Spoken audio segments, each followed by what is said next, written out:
Hi, and welcome to the Expansive Business Podcast. If you're here for the first time, welcome to it. This is our weekly show where we discuss global events and share ideas that push you to expand your thinking and your reality, both in your personal lives and in your businesses. By listening to this podcast, you're saying to yourself, hey, I want to be the best life has to offer. I want to find ways to grow and optimize my health, wealth, and happiness. This is exactly what Erik and I do. We research, we speak, and we write all about the way we can expand ourselves into the future. My name is Sanei. I'm a futures strategist, a Singularity University faculty member. I do talks and write books around the world. I'm currently based in Dubai, and I'm always joined by my ever handsome co-host, Erik Kruger, who's also a keynote speaker, an executive coach, and an author who helps leaders become formidable in the face of uncertainty. Before I carry on with this intro, Erik, I was speaking to somebody the other day in Dubai, and while I was speaking to them and telling them about the podcast, I was like, "Oh my God, Erik's so hot." I was like, "What?" Yeah. Erik is, he's a good-looking guy. Yeah, he's so hot. And then I was like, "Look, but do you listen to the podcast?" They're like, "Yeah." It was like secondary to them that they were listening to the podcast or not. They were more interested in you. I was like, "You do know he's married, eh?" He's like, "Yeah. We know he's married. He's not married. We're just saying."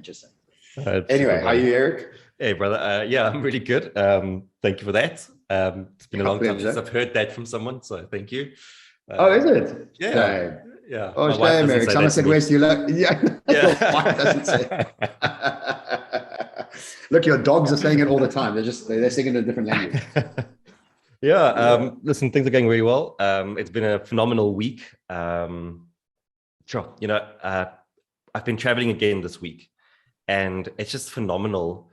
I think I mentioned this last year sometime. It's like when you're stuck in your room all the time, then it feels in a way like your dreams become the size of the room. And the moment you start traveling and you get out and you're like interacting and like the world just feels open, it feels like your dreams take on that form as well. Like all of a sudden, you're limitless again. You're thinking about how big you want to go, how far you want to go. And I've experienced it this week, speaking for Momentum, doing some facilitations for Excos. Like I'm ready. I'm like, let's go. It feels amazing. Yeah. What's happening on your side? Yeah, welcome to it. I know I've been traveling quite a bit this year, and I feel exactly the same way. On Tuesday, I'm at the expo at the exhibition hall speaking for the government. And when I was told about the event, it was in passing. It was like, "Look, are you in Dubai next week?" I was like, "Yeah." They're like, "Look, we've got an event for you at Expo." I was like, "Great. Okay, we'll chat about it." I got briefed. There's 10,000 people coming in through the interweb, and apparently 2,000 people in the audience. And I had no idea that I was actually signing up for this sort of thing. So I've been building a brand new talk for it. And they've asked me to talk about how evolving knowledge into wisdom. And it's actually a knowledge-based platform that Sheikh Maktoum, the ruler of Dubai, puts on to improve knowledge and increase intelligence in the region. But I'm going to be saying that knowledge is not enough. Knowledge is what we used to need. We actually need wisdom and intuition. And this is part of one of my talks, but I'm expanding on that section because they wanted me to focus on that. And again, I share that sentiment, as you're out there, things are booming, things are busy, people are really wanting to connect with other people. So what a wonderful time to be coming out of the sort of COVID period and into this new world that we're moving into.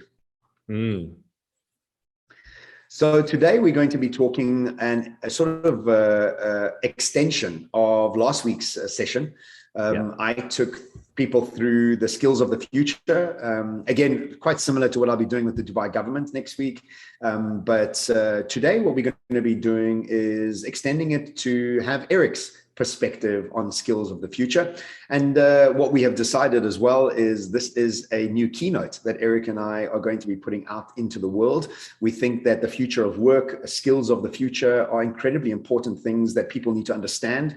And there's so much to it. It's such a deep process and very much about letting go of what you know in order to adopt something new. And this whole process is not a smooth process. It's not a seamless process. It's a difficult and jagged process. And so so this massive shift that we're going through requires us to change our focus and change what we're engaging with in order to prepare and bring an impact into the future. So I'm looking forward to it. I have no idea what Erik is going to be talking about today. So I am going to be listening just like all of you are listening to it for the very first time. So Erik, over to you, friend.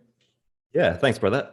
Before we get into that, I want to quickly ask you, in your experience, like when you look at the people that you've worked with, if you just look at society at large, do you feel people are putting in the work to prepare for the future? Do you think that they are looking towards the future and saying, what do I need to do in order to be ready for that? Or do you think that they are simply concerned with what they need to do today to get through the day? Like, where do you see like most of society falling? Most of society are in panic. But, in Egypt, I had a lady say to me, because I speak about the fourth turning in my talk, and she was saying, no, well, I don't think the crisis is on. I think the new world has already begun, the new renaissance, which is really coming at 2028. And my response to her, I said, do you realize that you are sitting in Cairo in a 5-star hotel? You're on the cutting edge of society. For you, maybe the crisis has ended, but the world out there is in panic. They are in distraught. They don't know what to do and how to do it. So I think a very small percentage of people are excited about what's coming. I think a massive number of people are totally in panic. And I think another massive level of people are in total denial and totally clueless about what's coming. So I think it's a very small percentage of people that are excited. I think the rest of the people are in a bit of panic. What do you think? Yeah, no, that's a good breakdown. I think I experienced something similar. I was busy working on a video this week, and the sort of tagline for it was, no one cares about being future fit. Because like every organization, like every conference we go to, like I feel like that's always such a big theme, be future fit, be future ready. And I'm almost like, I don't know if people really care about that. I don't think people care about it when they're just trying to get through the day, when there's just like fires burning all around them, when the world is just dunked into more turmoil and chaos at every turn. I don't think people care about it, and it's like when you think of health, how often you have this little pain in your chest, and instead of getting it seen to, you leave it, right? Because it's not urgent enough. And like 2-3 years down the line, you end up with a heart attack, and then you get it seen to. But up until that point, it gets worse. The pain gets a bit more, but like you put it off. And I think like future readiness and future fitness is often in the same category as that, is that you feel that pain, you realize like AI is becoming more and more evolved. You realize that, perhaps the skill that I have today isn't going to be the skill for tomorrow. So you have those like little pangs, and then you just get back to like, okay, let me just do the work that I need to do for today. And like you have those pangs until 3 years down the line, like you're irrelevant, right? So I just think like, I'm just not sure people care all that much about future fit. Look, I don't think care is the right word. I don't think they have the capacity. I think it's capacity. I think they care. I think what happens when something's so uncertain, fear is the first thing that comes up, right? So there's an emotional unfitness when it comes to thinking about the future. Because if you're emotionally fit, you are not anxious, you're excited. And so when you're falling back into a default of safety, plus add to that, many jobs have been cut and certain people are doing 3 people's jobs. And you're still under pressure to bring profitability and your EBITDA and so I don't think it's a care. I think it's capacity. Maybe some people don't care, but I think most people would love to be future ready. Firstly, I don't think they know where to start, how to go about doing it. It's too much of a daunting process to want to jump out of being a CA and now jump into something in the metaverse. It's too far flung, right? So I think it's capacity. I think people don't have enough time to do it. And I think that when they do have time, they really just want to relax. They don't want to actually now start learning something new. So I think the most important thing for us to do really is to expose ourselves to that information early in the morning as we wake up, because the rest of the day, you're not going to do it at 4:00. There's no way, man. Yeah. So yeah. Well, I agree with you. think that's the perfect way for me to get into the very first skill then, because that's Segway. You used to call them segways. Yeah, yeah. Remember? I was Have you stopped very doing purposefully. I very purposefully didn't use that word today. And that's a good segue, ladies and gentlemen. Let's move into the next topic. Don't you think segue is just such a cool word though? And also the way it's spelled, SEGUE. Like I would never have pronounced it segue like that. I always thought like it's going to be like Segway, the SEGWAY, like the bike thingy that they always had. But Segway is spelled SEGUE. I thought it was SEDGE. Exactly. I didn't even know it was that way. That was yeah. Okay, fair enough. Always when I think of segue, I also think of the spelling, and that's why I kind of like the word. Okay, got it. Thank you for teaching me that. I had no idea. Okay, cool. So segueing into the very first skill then that I want to speak about is the meta skill of learning to learn and learning to change. So I recently did this poll on LinkedIn and on Instagram where I asked people, do you think people have become better at changing? And really, if you break it down, then what that kind of means is, have people become better at learning the skill of changing? And it was quite interesting because on LinkedIn and Instagram, I almost had a very similar response. About 54% of people said yes, and about 46 said no. And it was almost tied. Like I think that was LinkedIn, and Instagram was like 56 and 44% said yes and said no. So it's of course a very difficult thing to measure, and the polls, interesting, but like not really sufficient in any way to make any sort of meaningful conclusion. But I had some interesting discussions off the back of that. And there were two things that I took away. The first thing is perhaps like because we've been changing so much, because there's been so much asked of us over the past 2 years, perhaps in some ways we have gotten better at change. But there are still many things that, like, if we want to answer that question meaningfully, still many things we need to answer on top of that, which is like, yes, we've changed, but is that change permanent enough? Yes, we've changed, but will we continue to change if change isn't forced upon us? But let's assume people have been getting better at change. Then that's a very good thing for organizations and for people in general, because it means that we can continue changing. Like it means that there's some downstream change that we can initiate, because if we are better at this, if we are in the flow of it, in the momentum of it, then we can just keep changing. Like it becomes easier downstream to change. However, and this is very important, any skill is weakened in the presence of fatigue. And a skill like learning is weakened in the presence of fatigue. So when I play squash, like I'm starting off at a very low level of skill, if I'm very honest with myself. But what I've noticed is that the moment I get fatigued, it's like my decision-making, my shot-making ability, my ability to get the ball, all of it just drops off a cliff. And what we need to realize is that our ability to learn also drops off a cliff when we are in the presence of fatigue. And this is the part of the challenge here, is that maybe people are better at changing, but the environment has become very, what's the opposite of conducive? Inconducive? Unconducive? Chaotic. Yeah, but I'm looking for like, it's not allowing for learning, right? Yeah. You're kind of forced to learn, but it's not really allowing for a deep level of learning in a good structured environment. And so this is where it tied into what you were saying, is that what we then need to think about at an organizational level and at an individual level is, how do we create environments for learning? And at an individual level, what it might be is that I learn in the morning instead of learning late in the day. I might learn more in the beginning of the year than the end of the year. And for organizations, it's really about, how do we keep people energized? How do we combat the fatigue that they might feel so they can keep learning? Because let's assume people are better at learning because of what we've been through. Then your job is really to just facilitate that environment for them over and over and over so they can continue learning. So that would be my first skill. I love it because, I often suggest to organizations and families to make Thursdays future days. It's like, just sit on a Thursday morning and don't talk about operations, talk about the future. And at dinner, speak to your family about the future, and like make it a time where you are making it almost like an edutainment process. But yeah, so like, that's great. I've been practicing that. I didn't have the words that you've just put to it. So I really like that. And I, in fact, do that myself. I listen to lectures in the morning. In the afternoons, I still walk, but I often listen to music because my brain's tired. I don't want to be putting any new information into it. So yeah, great. So really, it's creating the time and space to learn. That's really step one, is like, if you got to be intentional about it.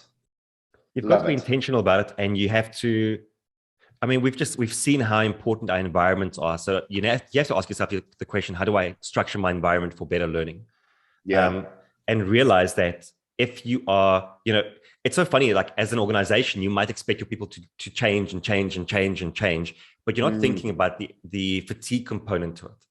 So like, you need to be doing both. You almost need to like equip them with the tools and the skills to learn, but you also need to create the wellness aspect component of it, which I think organizations are paying more attention to. But are you paying enough attention? Because the world is a crazy place. You know, like I keep thinking, it's been a pandemic, it's been war, it's been load shedding, it's like petrol prices that go up. It's like the amount of stuff that people have to deal with is actually incomprehensible. There's so much. And then you take all of the big global stuff, and what you do is you layer that onto all the emotional stuff, people dying, breakups, losing your job. I mean, damn it, you know, like there's a lot for people to deal with. Look, for all of our non-South African listeners, load shedding is loss of power, and it's happening in China, it's happening in South Africa, it's happening in many places around the world right now. People just don't have enough power.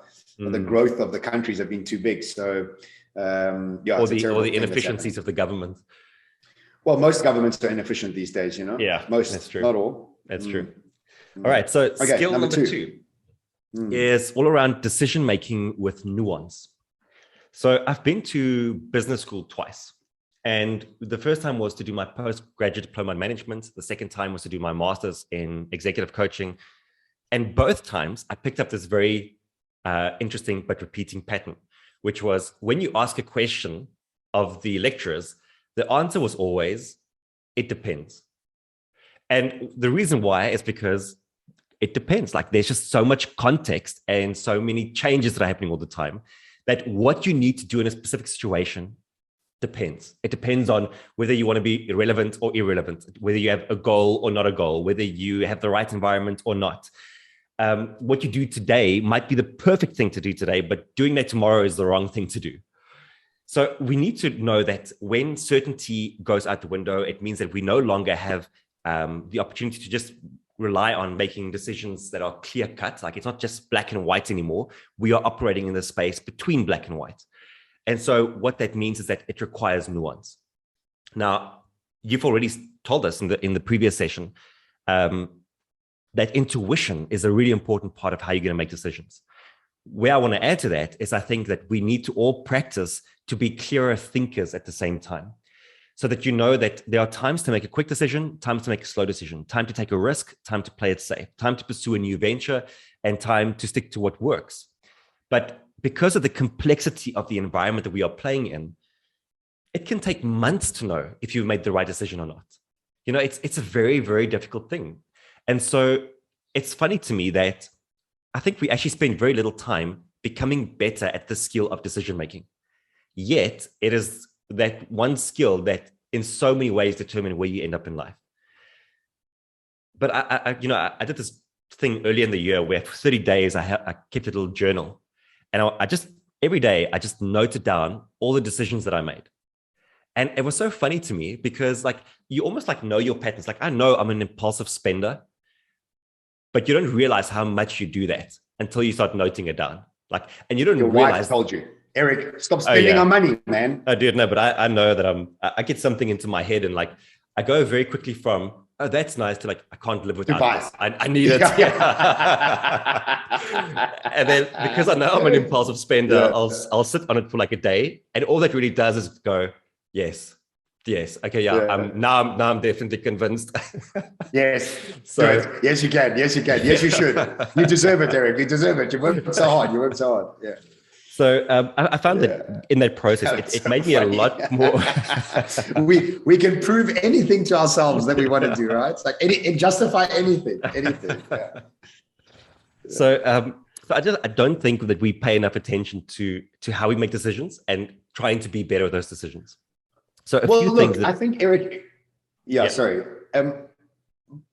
So firstly, I had a coach for many years, and she always used to respond, and I used to laugh because I used to ask her a question, and she'd be like, "But John, that's a yes," and I'd finish it and a no, right? And she's like, "Yeah, let me explain." I was like, "Everything's a yes and no. There's no black and white." And so I love what you're saying, and I agree with it. Again, you're giving me language to some things that I was thinking about, and I love that. But the question I have is, there is no right or wrong. The idea here is like, you just got to go with it. What feels right, what makes you excited, what kind of, and this delayed gratification is what I'm getting here, is that many of our decisions have delayed gratification. And I was speaking to a friend of mine who's developed these boutique platform gyms here, and he's won 4 years in a row, best boutique gym in Dubai. And that's a big ask because Dubai's got some amazing gyms. But he's delayed gratification of building this business for the last 5 years, of hitting his head against the wall. And now it's starting, like now after years and years of pushing this cart up the hill, right? And again, if I think about it, me moving to Dubai, it's like, I don't know what's going to happen. It's a much more expensive city to live in than in Cape Town. I'm burning through money, but that's not the point. The point is there's a delayed gratification of this decision of the long-term solutions that I'm looking for here and pushing me out of my comfort zone to play in this global market. So I love what you're saying. And so my question is, how do you know if you're making the right decision? And like, is there an answer to that? Yeah. Is the answer yes or no? Yeah, that's the answer. But I also think we'd be remiss not to use all of the data that we have these days. And, before we jumped onto this call, you were saying, for example, that you were journaling. And journaling is part of the process of getting clarity, right? And like the clarity that you get from journaling, for example, is going to be something that you take, it's going to give you clearer thinking into your decisions. So it is like, so that's one part of it. It's like there's the clarity that we create for ourselves, perhaps about where we want to go, what we want to do, and we bring that into our decision making. That makes things a bit clearer. But there's also a lot of data that we have these days, and especially in organizations, like that's something that you want to be using, all right? Like you don't want to not look at the data and where the trends are and all those kind of things are. So 3 sort of things to think about regarding clearer decision making or decision making with nuance is, number 1 is that you might want to have certain rules for yourself about how you make decisions. So, I mean, for example, in my case, maybe I shouldn't delay it by 1 day. I should delay it by 7 days before I make a big purchase, right? That might help. Jeff Bezos has this thing where he's you can't ever have perfect information. Once you have 70% of the information, you pull the trigger. So like, that's a good rule in a world of overwhelm and complexity. It's like 70% information, we pull the trigger. Secondly, is that we want to tap the network, and we'll come back to that. Obviously, like speaking to other people help you to be clear in your decision making. And then thirdly, and I think this is quite an interesting one, is that you want to discern process from output. So there's this idea from Annie Duke about resulting. And resulting says that very often we look at the outcome of a decision and we base whether it was a good or bad decision purely based on the outcome. And she says, that's not, you can't do that. That's not right. You can't, you can't do that. You have to look at the process. So for example, like if you are driving, let's say you go to a party, you drink too much, and you decide to drive home. If you get home safely, that was a very good outcome in that situation. Does that mean that it was the right decision? Definitely not. And very often you might go through a process. You might say, like, let me start a business, and your reasoning and your process behind everything is sound. And then like COVID comes around and wipes out your business. It doesn't mean that you made the wrong decision, right? Like, it's just like, you can't always control the outcome. But I think it's important for us to be very, and again, this comes back to like the skill of decision making would mean awareness of how I make decisions, the process, and then also awareness of, oh, this is how the outcome tied to it, but not necessarily like judging the decision based on the outcome. So, I speak about this addiction to outcome, addiction to certainty. And we're so keen on the outcome that we often don't appreciate the system. We just want the outcome. And the system in itself is often the real magic, And so if we think about it, that everything that's gotten us to this point is the process that we followed. And, I did the restaurants, and that really taught me huge things around leadership and culture and all those things. But the outcome wasn't great, because the outcome, I went bankrupt for my restaurants. But the process of running restaurants at that age, at that size, with that many people, really put me in a space of understanding myself and psychology and customers and all those things. So love it. That's a good process example. over outcome. Process over That's outcome. A good Very good. Okay, so number 3 is the skill of creativity. Because creativity is not just art. Like when we hear that word, I think we tend to associate it with artists and musicians and ad agencies. We look at the creative types. That's kind of how we think about it. But creativity for me at its heart is being able to create. It's creating a solution. It's creating content, a video, a podcast. It's creating a service. It's creating a link between two different ideas. Creativity is the act of breathing life into something new. That is what it comes down to. And we need to all be practicing the skill of breathing life into new things. There's two good reasons for that. One is that we've seen this creator economy just boom.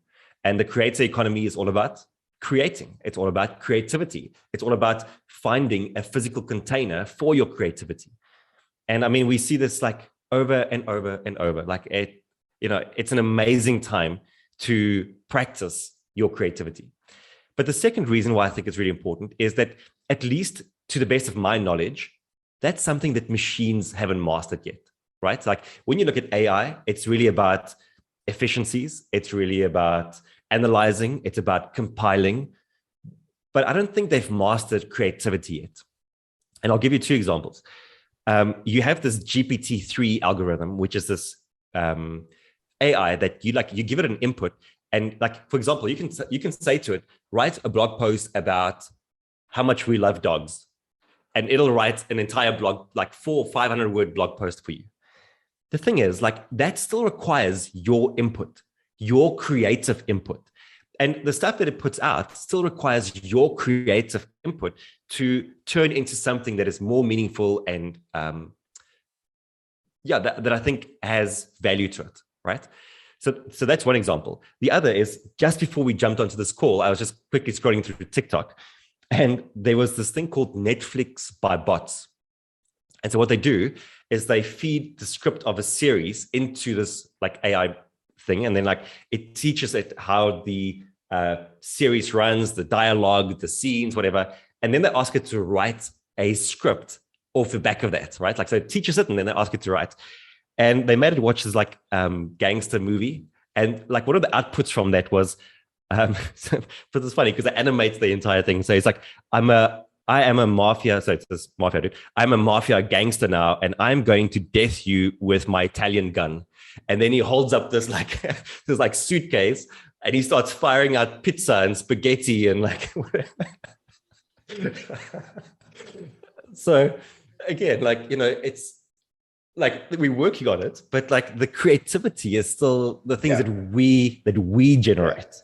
And whether I think the magic lies is that your creativity can be combined, your collaboration with machines can be combined in that way to produce something really interesting.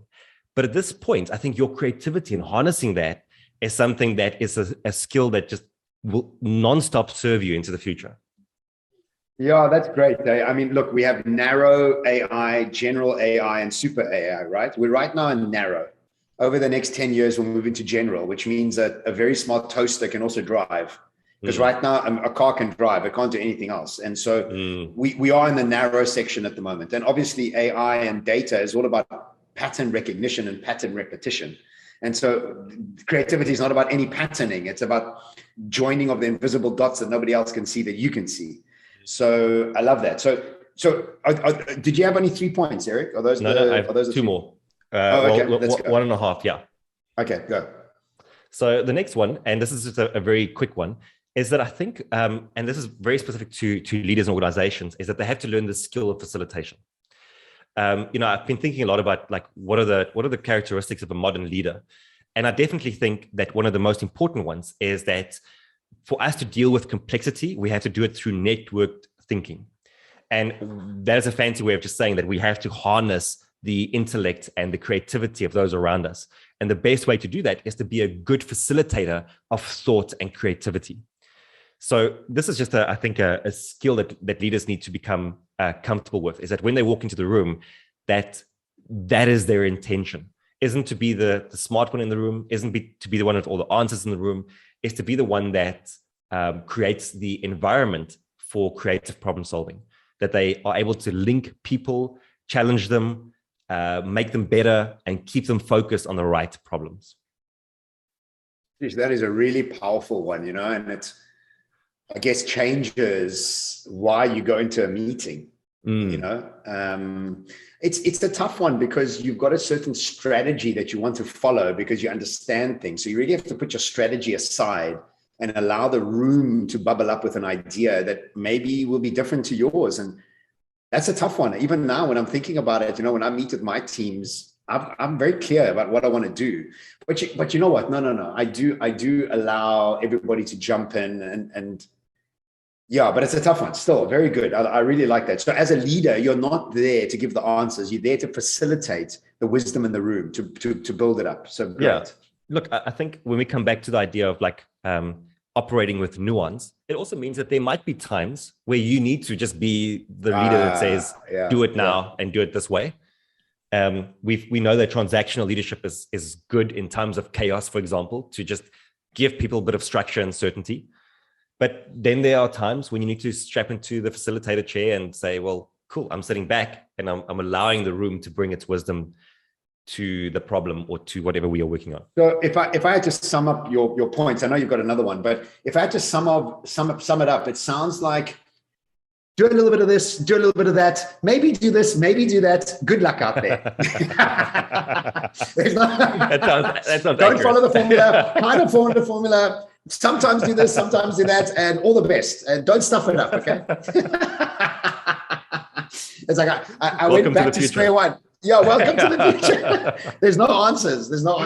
Figure them out yourself. This was a very informative, Erik. I mean, I've really loved all the language, but I'm leaving more confused than when I arrived. But yes, very good. I love it. Okay, cool. Great. Last one is I just call it chaos management. So we were doing a webinar this week, and we asked people about what are some of the biggest threats that they feel are in front of them right now in the moment.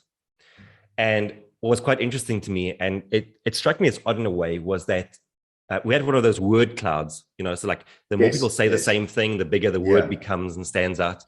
And I think the biggest one, if I remember, was stress. That was the biggest threat. But then the second biggest one was nuclear war. And it struck me as odd. Wow. And I thought, and I thought I understand where it's coming from, but it's strange to me that that features so highly for people at the moment. Yeah. And I thought what's missing perhaps is our ability to manage the chaos better, to compartmentalize the different threats that we are facing. Because am I concerned about nuclear war? Yes. I'm worried that at some point that might break out. Who knows? It's an unpredictable world. Is there no chance of it happening? Definitely not. There's a possibility. There's a possibility for everything. But am I listing it in my top 5 things that I'm worried about today? No. Definitely not. Yeah. And I think what happens is that we perhaps don't have the skill of de-escalating the chaos around us, to understand that yes, there are many threats in front of us, but we need to choose the ones that are closest to us that we can actually do something about. Because even if I'm deathly worried about nuclear war today, there's nothing I can do. I'm not going to pick up the phone to Putin and say listen, dude, let's chill on the nukes, So there's nothing I can do about it. So I need to make sure that I focus my attention on the threats that are actually threatening to me in the moment. And what I thought about is that what chaos management really is your ability to discipline your thinking and your emotions. I don't know if you've ever seen those drone shots where they go high up in the air and they show, of course you've seen drone shots, but the specific one, which is that they fly over sheep, right? And the sheep are scattered everywhere and they're all grazing, but they're all over the show. And then they let out the sheepdogs. And then these dogs have the most phenomenal ability to herd these sheep, right? And you look from the top and they're moving them in this beautiful pattern until they get them into the pen. Yeah. And kind of that's what I'm thinking about. Is if your thinking is undisciplined, the sheep are just everywhere. You don't care. They're grazing off in the distance, and then one is walking over to the stream over there and whatever. And but what you need to do is you need to cultivate the ability to let out the sheepdog to herd and get those thoughts together and structured and into the pen, compartmentalize it. It's good to be able to compartmentalize in that way. I'm not saying don't deal with things. I'm saying deal with the right things. And chaos management is to me that you are dealing with the right things at the right time. Again, the language you use is wonderful. I call this perspective management. And in my masterclass, I do a whole section on perspective management. Is how fit are you to manage what you focus on? And one of the things that I do when something affects me that I find quite disturbing or challenging, I invoke the archetype of the warrior. I quite literally say to myself, okay, this is the time your warrior archetype needs to kick in. Because, as a man, you've got the king, the warrior, the lover, the magician. These are all very ancient masculine archetypes. And you can call on these archetypes to tap into them. And so for me, when chaos management comes to me and I get that little in my stomach, I'm like, that's a weak way to think about the situation that you need to work out. If you adopt a forward footing towards this topic, then you're hitting it head on instead of sitting on the back and feeling sorry for yourself or upset that something's happened. So I've really found this warrior archetype to help me a lot, and that's just maybe a tip for people to want to use, Yeah, so you sound quite dangerous when you do that. I like it. Yeah, and it's funny because my emotional, even my body stance changes when I think about that topic, when I've adopted a warrior mindset, So learning to learn again, that was your first one. The second one was nuanced decision making. Sometimes you do a bit of this, sometimes you do a bit of that. It really depends on the nuance. The skill of creativity is really about understanding how to create, what to create. And it's not just about art, music, or ads. It's really about everybody that's breathing life into something. Geez, I'm a great listener. Hey? Wow. Breathing life into something. And then what you have, the fourth one is the skills of a facilitator, where a leader goes in not to give the answers, but to create an environment to awaken the genius in the room. But sometimes you do still have to be the leader that takes the whole, but not always. And lastly, chaos management, where you're able to have the fitness of what you want to focus on, just like a sheepdog rather than the sheep. Am I right? Yeah, that's a very good summary. Thank you. Thank you for listening. Yeah. I know that you say that you feel more confused than before, but the reality is I'm kidding. The reality is, this is the space we have to play in, and unfortunately, like, as much as we want certainty, it's just not there. And as much as we want, I think if you listen to both of our sessions on this, we didn't go and say, learn coding, right? Like, that's not what we said. We didn't say, become a master at NFTs, because all of that depends. Again, like, it's all up in the air. And like, even if you go and do coding today, like, it doesn't mean that you are future fit. Like, if you can't exercise that in a way of like you creating something new off the back of that. Also, if you want to like do that, you need to be able to learn to code. Like, there's so much. So like, people shouldn't think about the specific skill of like don't go and look at a job in the job section and say, okay, let me learn to do this job specifically. Like, look at these skills that we've spoken about, because these are the skills behind the skills. And the better you get at this, the easier it becomes to adopt to anything and change according to anything that is happening in the world around you. Yeah, absolutely. Great. Thank you so much, Erik. That was really great. I really love that. And as we wrap up today's episode, I'd like to say thanks for listening. Thanks for sharing your time with us, and well done for investing your time in your own growth. Remember, for positive change to take place in your life, you must implement the lessons shared on the show. Don't wait. Start today. Start now. Take something you've learned from today's episode and put it in action immediately. This is how we keep growing and keep expanding together. If you haven't done so already, please hit subscribe wherever you're listening to this. Leave us a review. We are on a mission to get to 200, and we really are climbing up the charts. So thank you so much for all those reviews. You can book myself or Erik to do a talk for you on leadership, the future, and how to prepare for it. We do individual talks as well as combined talks. So look out for us on social media, give us a follow, and we look forward to engaging with you over the next week until we do our next podcast. Thanks for tuning in. Ciao, Erik. Bye.